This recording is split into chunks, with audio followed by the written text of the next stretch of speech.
26 minutes en direct sur TV Finance. Nous sommes à présent en plateau avec David Derry, Social Media Manager chez eToro. Bonjour David. Bonjour. Bon alors aujourd'hui c'est le Black Friday, lundi c'est le Cyber Monday. Qu'est-ce que ça veut dire ? Alors le Black Friday, c'est une fête qui est maintenant de plus en plus connue et qui est arrivée en Europe il y a maintenant quelques années. C'est en fait le lendemain de Thanksgiving où les Américains, eux, sont en vacances et donc c'est le début des saisons d'achat aux États-Unis. Donc il y a des rabais assez importants lors de cette période. Donc on peut le voir, notamment maintenant ça arrive en France, donc on peut voir du moins 50%, moins 40%. Oui, ça fleurit un peu partout, il y a des discounts, des ristournes dans tous les sens. Exactement, sur beaucoup de produits. Et donc aujourd'hui, ça peut être aussi une stratégie intéressante de jouer sur le court terme certaines actions pendant cette période, parce qu'on peut voir que ça a une influence assez importante sur les résultats d'entreprise au court terme, notamment les semaines qui en suivent. Et cette année encore plus important, et c'est pour ça aussi que j'ai décidé d'en parler aujourd'hui, parce qu'avec la mauvaise santé économique qu'on a actuellement, le Black Friday joue aussi un rôle assez quand même d'indicateur, de sentiment. Et donc si le Black Friday réalise des ventes records, ça peut entraîner une tendance haussière. Et au contraire, si on voit que cette fois-ci le Black Friday n'engendre pas les ventes espérées, donc on espère un peu plus de 14 milliards de ventes sur cette journée, enfin les spécialistes espèrent un peu plus de 14 milliards de ventes sur cette journée, et du coup si les attentes ne sont pas respectées, on peut voir une grosse risque d'accentuer la baisse de certaines actions de ces derniers jours, exactement, parce que ça donnerait un mauvais sentiment et ça montrerait que la consommation des ménages est en baisse et donc diminue fortement. Mais donc ça veut dire que par exemple si j'ai envie là aujourd'hui d'acheter des actions d'un grand distributeur, je peux me dire que en fait cette action va potentiellement monter dans les prochains jours s'il communique sur des bons résultats à la suite du Black Friday. Exactement, donc après il y a des actions qui sont plus impactées que d'autres, donc on peut prendre l'exemple d'Amazon qui est l'une des plus impactées avec Alibaba et d'autres actions.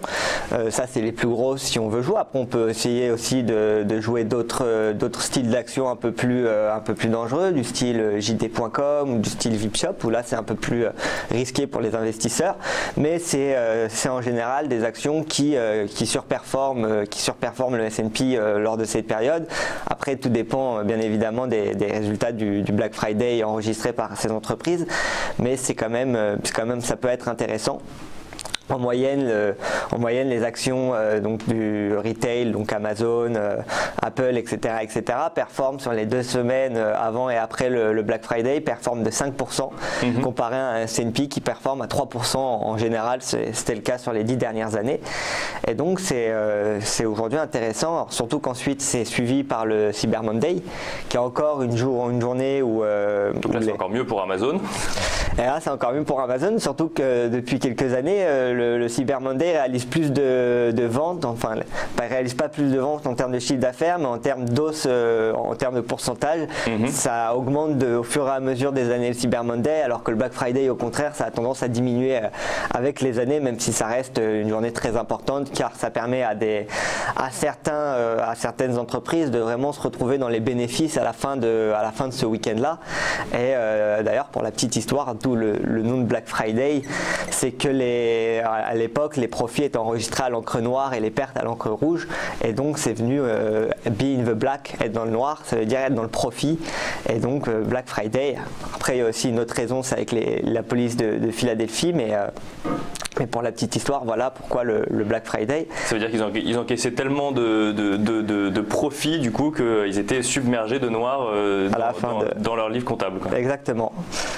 Et donc assez ironiquement, le Black Friday c'est aussi en bourse, ça a aussi été en bourse à une époque une crise financière, donc c'est assez ironique aujourd'hui de voir que le Black Friday représente une période d'achat et une opportunité plus d'achat que de vente.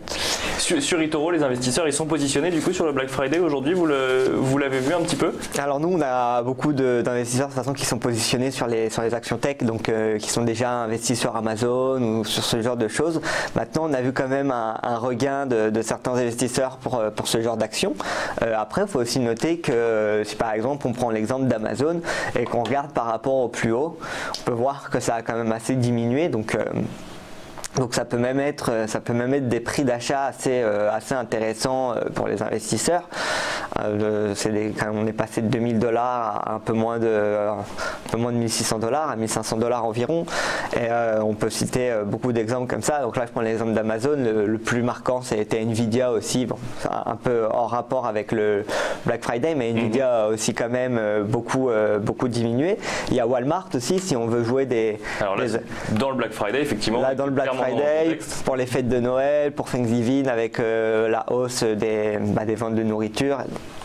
Et donc on peut voir encore, les marchés ont quand même assez diminué parce qu'on revient à des performances négatives que depuis le début de l'année. Et si on prend les marchés européens, ils performent négativement depuis 2018 et les indices américains sont pile poil à l'équilibre, il me semble. Donc ça a été une année assez compliquée où pour le moment il n'y a pas de rebond technique en vue. Et du coup un bon Black Friday et des bons chiffres pourraient vraiment relancer et donner un bon coup de pouce à l'économie mondiale. Alibaba, c'est la même situation du coup là en Chine? Alibaba, c'est la même situation en Chine. On est à moins de 150 $ en ce moment alors qu'on était sur des plus hauts à 300 $. On peut regarder. Donc on a atteint un plus haut. On voit effectivement à plus de 200 $ et donc là on était à 130 $ il n'y a pas si longtemps que ça. Et donc c'est la même situation. Après en Chine il y a aussi la journée des célibataires qui est aussi une journée assez importante en Chine qui a lieu un peu avant le Black Friday et tout ça, donc ça donne déjà une première tendance, oui. Première tendance. Mais ensuite ça risque aussi s'ils réalisent des ventes records, ça risque de bien impacter l'action. Merci beaucoup David Derry, je rappelle que vous êtes Social Media Manager chez eToro.